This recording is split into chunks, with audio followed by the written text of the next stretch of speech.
Brexit جو کہ 2016 میں ہوئی تھی، اس واقعے کے بعد دونوں فریق مستقبل کے خطرات کو سامنے رکھ کر ایک نیا راستہ تلاش کرنے کی کوشش کر رہے ہیں۔ یوکرین روس کی جنگ کے بعد پہلی مرتبہ یورپ کو یہ احساس ہوا کہ روایتی جنگ کا خطرہ دوبارہ اس کی سرحدوں کے قریب آ چکا ہے۔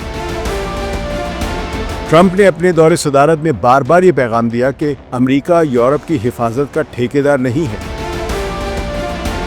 تو یہ سب اس بات کی علامت ہے کہ دونوں فریق سمجھ چکے ہیں کہ مکمل علیحدگی کسی کے مفاد میں نہیں۔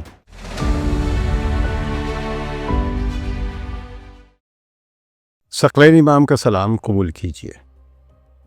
برطانیہ اور یورپ کے تعلقات کی کہانی اب ایک ایسے مرحلے میں داخل ہو چکی ہے جہاں پرانی تلخیاں، ادھورے وعدے اور بدلتی ہوئی عالمی حقیقتیں سب ایک دوسرے سے ٹکرا رہی ہیں۔ بریگزٹ جو کہ 2016 میں ہوئی تھی، یعنی برطانیہ کا یورپین یونین سے الگ ہونا، اس واقعے کے بعد اب پہلی مرتبہ ایسا محسوس ہو رہا ہے کہ دونوں فریق محض ماضی کا حساب کتاب نہیں کر رہے، بلکہ مستقبل کے خطرات کو سامنے رکھ کر ایک نیا راستہ تلاش کرنے کی کوشش کر رہے ہیں۔ حال ہی میں اسٹوڈنٹس کے ایکسچینج پروگرام، یعنی طلباء کے تبادلے کا پروگرام جو ہے ایراسمس کے نام سے مشہور ہے، وہ 2027 سے برطانیہ میں دوبارہ شروع کیا جا رہا ہے۔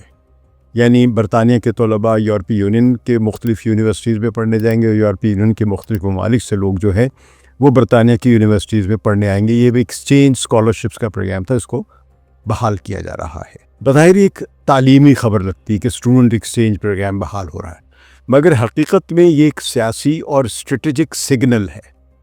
یہ اس بات کی علامت ہے کہ بریگزٹ کے بعد بنائی گئی دیواریں اب مکمل طور پر کارآمد نہیں رہیں۔ یہی وہ نقطہ ہے جہاں یہ سوال اہم ہو جاتا ہے کہ کیا برطانیہ واقعی یورپ سے الگ ہو سکا ہے، یا اب حالات اسے ایک نئی قسم کی واپسی پر مجبور کر رہے ہیں۔ اس پوری کہانی کی جڑیں 2016 کے ریفرینڈم میں پیوست ہیں، جب برطانوی عوام سے ایک سادہ سا سوال پوچھا گیا کہ وہ یورپی یونین میں رہنا چاہتے ہیں یا نہیں۔ تو اس سوال کے پیچھے جو مہم چلائی گئی وہ حقائق سے زیادہ جذبات پر مبنی تھی، بلکہ یوں سمجھ لیں جو اس وقت کی حکمران پارٹی تھی، ٹوری پارٹی یعنی کنزرویٹوز، اس کے اندر کی بھی ایک لڑائی تھی جس میں بورس جانسن ایک اپنا دھڑا بنانا چاہ رہے تھے، اور اس وقت کے وزیر اعظم ڈیوڈ کیمرون ایک اور دھڑا بنانا چاہتے تھے۔ تو ان کی ایک شخصیات کا بھی ٹکراؤ تھا، ان دھڑوں کا بھی ٹکراؤ تھا، جس کے نتیجے میں یہ بات پہنچی کہ بریگزٹ کے معاملے پر آپ نے یعنی برطانیہ نے ایک ریفرینڈم کرایا، اور توقع کے برعکس ریزلٹس نکلے تھے اس کے۔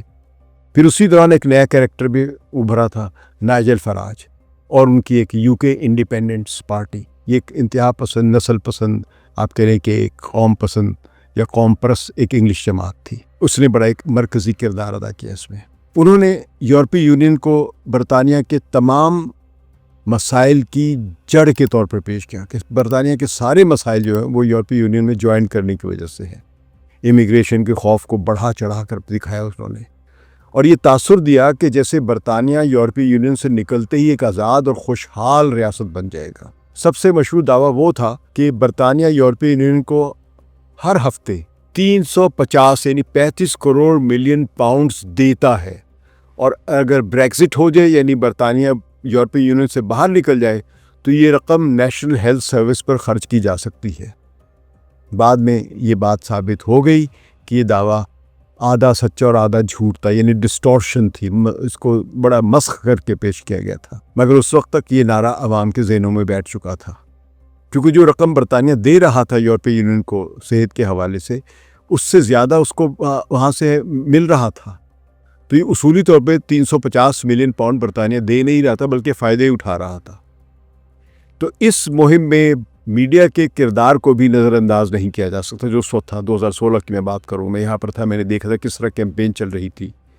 نائجل فراج کو ایک غیر معمولی حد تک کوریج دی گئی، خصوصاً BBC جیسے پلیٹ فارمز پر، جہاں انہیں یورپی یونین میں رہنے کے حامی رہنماؤں کے مقابلے میں زیادہ وقت دیا گیا۔ اب ایک ایسا شخص جس کی کوئی اس سے پہلے سیاسی ساکھ نہیں تھی، کوئی الیکشن لڑا نہیں تھا، کوئی بڑے ووٹ نہیں لیے تھے، اس کو BBC نے ایک بالکل برابر کا مقام دیا، اور کیونکہ اس وقت کی جو دو بڑی جماعتیں تھیں، بلکہ آپ کہہ لیں کہ خاص طور پہ ٹوریز پارٹی جو حکمران جماعت تھی اور اپوزیشن پارٹی جو لیبر پارٹی تھی، ان دونوں کی قیادت نے اپنے اپنے ووٹرز کو اور ارکان کو یہ کھلی چھوٹ دے دی، آپ جس طرف چاہے ووٹ دیں. تو لہٰذا ان کے ووٹرز اکثر کنفیوز تھے کہ وہ بریگزٹ کی حمایت میں دیں یا اس کی مخالفت میں دیں. نہ اس وقت کوئی ان کو ایجوکیٹ کر رہا تھا کہ بریگزٹ کی صورت میں کیا نقصان ہوگا اور کیا فائدہ ہوگا، بس یہ سمجھتے ہوئے کہ لوگ خود ہی فیصلہ کریں گے. لیکن بریگزٹ کے حق میں ایک بہت ہی منظم جو مہم اور جو اکثر جھوٹ پر مبنی تھی، وہ یو کے انڈیپینڈنس پارٹی کے نائجل فراج چلا رہے تھے. اس لیے ان کو زیادہ فوکس ملا، زیادہ توجہ بھی ملی ان کو. اس عدم توازن نے یہ جو میڈیا میں نظر آیا، عام ووٹر کو یہ باور کرایا کہ بریگزٹ ہی واحد حل ہے. جب ماہرین معیشت نے خبردار کیا کہ اس فیصلے کے معاشی نتائج سنگین ہو سکتے ہیں، تو انہی ایلیٹ اور عوام سے کٹے ہوئے لوگ، یعنی ان کو پتہ ہی نہیں لوگوں کے ساتھ کیا ہو رہا ہے، یہ کہہ کر ان کو مسترد کر دیا گیا. اس طرح بریگزٹ کا فیصلہ حقائق کے بجائے جذبات اور غلط بیانی پر مبنی ہو گیا. جب 2020 میں بریگزٹ، جو کہ ریفرینڈم میں تو 2016 میں ہو گیا، لیکن جب عملی طور پر 2020 میں نافذ ہوا تو پھر حقیقت آہستہ آہستہ سامنے آنا شروع ہوئی. یورپ کے ساتھ آزاد تجارت ختم ہونے سے برطانوی کاروبار میں ایک نئی کسٹم رکاوٹوں میں پھنس گئے. آپ کوئی چیز امپورٹ کر رہے ہیں تو اس پر ٹیکس دے رہے ہیں، بھیج رہے ہیں تو اس پر وہاں سے ٹیکس لگ رہا ہے. تو ایک سپلائی چین متاثر ہوئی. چھوٹے کاروباروں کے لیے یورپ میں مال بیچنا مشکل ہو گیا اور سرمایہ کاری میں واضح کمی آئی. یورپ سے آنے والے جو ورکرز تھے، جو یہاں پر آ کر پابندی کے ساتھ کام کرتے تھے، صحت کے محکمے میں، زراعت میں، ٹرانسپورٹ میں، ڈرائیورز بہت سارے تھے اور بہت بڑی مین پاور کے جو لوگ آتے تھے، اس کی شدید قلت ہو گئی. لندن اسکول آف اکنامکس اور دیگر اداروں کے مطابق بریگزٹ نے برطانوی معیشت کو سالانہ اربوں پاؤنڈ کا نقصان پہنچایا. یوں وہ سنہری مستقبل جس کا وعدہ کیا گیا تھا، ایک بہت ہی دھندلی تصویر ثابت ہوا. اس دوران یورپ کے حالات بھی تیزی سے بدلنے لگے. روس اور یوکرین کی جنگ نے پورے بر اعظم کو ہلا کر رکھ دیا. اس سے پہلے کووڈ کا بھی واقعہ ہوا تھا. دوبارہ اس یوکرین روس کی جنگ کے بعد پہلی مرتبہ سر جنگ کے بعد یورپ کو یہ احساس ہوا کہ روایتی جنگ کا خطرہ دوبارہ اس کی سرحدوں کے قریب آ چکا ہے. تو توانائی کا بحران پیدا ہوا، گیس اور بجلی کی قیمتیں آسمان کو چھونے لگی اور یورپی معیشتیں دباؤ میں آ گئی. اس جنگ نے یہ بھی واضح کر دیا کہ یورپ اپنی سلامتی کے لیے کس حد تک امریکہ پر انحصار کرتا رہا ہے. یہاں ایک اور عنصر سامنے آتا ہے اور وہ یہ ہے کہ امریکی سیاست، خصوصاً ڈونلڈ ٹرمپ کا کردار. ٹرمپ نے اپنے دور صدارت میں بار بار یہ پیغام دیا کہ امریکہ یورپ کی حفاظت کا ٹھیکیدار نہیں ہے. یہ بات تو انہوں نے پہلے دور صدارت میں بھی کہی تھی، اور اب تو وہ نیٹو اتحادیوں پر دباؤ ڈال رہے ہیں کہ وہ اپنے دفاعی خرچ پر زیادہ سے زیادہ خرچ کریں، بلکہ اپنی جی ڈی پی کا 5% دفاع پر خرچ کرے، جبکہ یورپ کے اکثر ممالک جو 2% یا اس سے کم خرچ کر رہے ہیں. اور یہاں تک کہ نیٹو سے امریکی علیحدگی جیسے بیانات بھی ڈونلڈ ٹرمپ نے دیے. اب جب ٹرمپ دوسرے دور صدارت میں ہیں تو یورپی سیاستدانوں کے ذہنوں میں جو ایک پرانا خوف بھی تو، اور اب جو اس طرح کے بیانات اور پالیسیز آئی ہیں، جس طرح ان کی نیشنل سیکیورٹی اسٹریٹجی 2025 آئی، اور جو ان کے بیانات ہیں جس طرح انہوں نے یوکرین جنگ بند کرانے کے لیے یوکرین پر دباؤ ڈالا ہے، تو اب یورپ میں یہ خوف بڑھ گیا ہے کہ اگر امریکہ نے واقعی خود کو پیچھے کھینچ لیا، جیسے کہ کھینچتا نظر آ رہا ہے، تو یورپ اپنی سلامتی کیسے یقینی بنائے گا. اس تناظر میں یورپی رہنماؤں کو احساس ہو رہا ہے کہ اس بر اعظم کو زیادہ متحد ہونے کی ضرورت ہے، نہ صرف معاشی طور پر بلکہ دفاعی اور اسٹریٹجک سطح پر بھی. یورپی یونین خود یہ تسلیم کرتی ہے کہ وہ اپنی ایئر ڈیفنس اور جو ماڈرن ویپن ہے اور جو فوجی ٹیکنالوجی ہے، اس کے مقابلے میں امریکہ پر حد سے زیادہ انحصار کرتی رہی ہے بنسبت اپنی ٹیکنالوجی کے. یوکرین جنگ نے اس کمزوری کو بالکل بے نقاب کر دیا ہے. یہی وہ موقع ہے جہاں برطانیہ کی اہمیت دوبارہ ابھرتی، کیونکہ برطانیہ ایک بڑی فوجی طاقت رہی ہے، تو نیٹو میں بھی ایک مرکزی کردار ادا کرنا چاہتا ہے وہ، اور اس کے پاس قابل ذکر یعنی کہہ رہے کہ جو ڈیفنس ہے کیپیبلٹیز وہ موجود بھی ہیں بنسبت جرمنی کے یا دوسرے چھوٹے ممالک کے.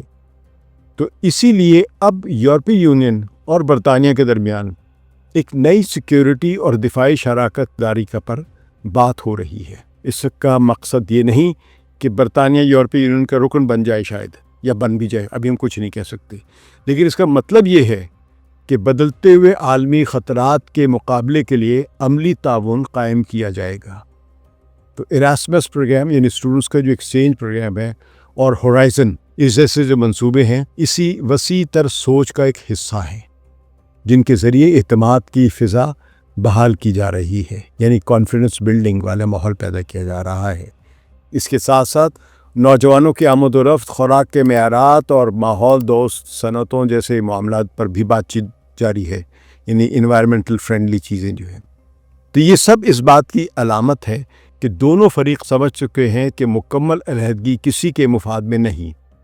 یورپ کو ایک ایسے وقت میں برطانیہ کی ضرورت ہے جب اسے امریکی غیر یقینی پالیسی اور روسی جارحیت کا سامنا ہے، اور برطانیہ کو یورپ کی ضرورت ہے کیونکہ بریگزٹ کے بعد وہ معاشی اور سفارتی تنہائی کے اثرات محسوس کر رہا ہے۔ تو اب دونوں کو ایک سبق ملا ہے۔ آخر کار تصویر صاف ہوتی جا رہی ہے۔ برطانیہ شاید یورپی یونین میں واپس نہ جائے، مگر وہ اس وہم سے بھی باہر آ رہا ہے کہ اکیلا رہ کر سب کچھ کر لے گا۔ اس کی جگہ ایک نئی پیچیدہ مگر عملی شراکت داری جنم لے رہی ہے، یعنی پریکٹیکل پارٹنرشپ جنم لے رہی ہے، جو رسمی رکنیت کے بغیر باہمی مفادات کو پورا کرنے کی ایک واقعی سنجیدہ کوشش ہے۔ یہ پارٹنرشپ اس احساس سے پیدا ہوئی ہے کہ آج کی دنیا میں بڑے خطرات کا مقابلہ تنہا ہو کر نہیں کیا جا سکتا ہے۔ یوں کہا جا سکتا ہے کہ بریگزٹ جو علیحدگی کی علامت تھا، اب بالواسطہ طور پر ایک نئی قربت کی بنیاد بن رہا ہے۔ روس یوکرین جنگ، امریکی سیاست کی غیر یقینی صورتحال اور عالمی معاشی دباؤ نے یورپ اور برطانیہ دونوں کو یہ سبق سکھایا ہے کہ اتحاد کی نئی شکلیں وقت کی ضرورت ہے۔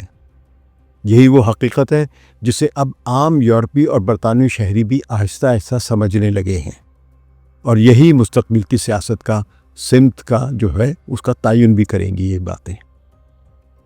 شکریہ۔ ثقلین امام کو اجازت دیجیے۔ خدا حافظ۔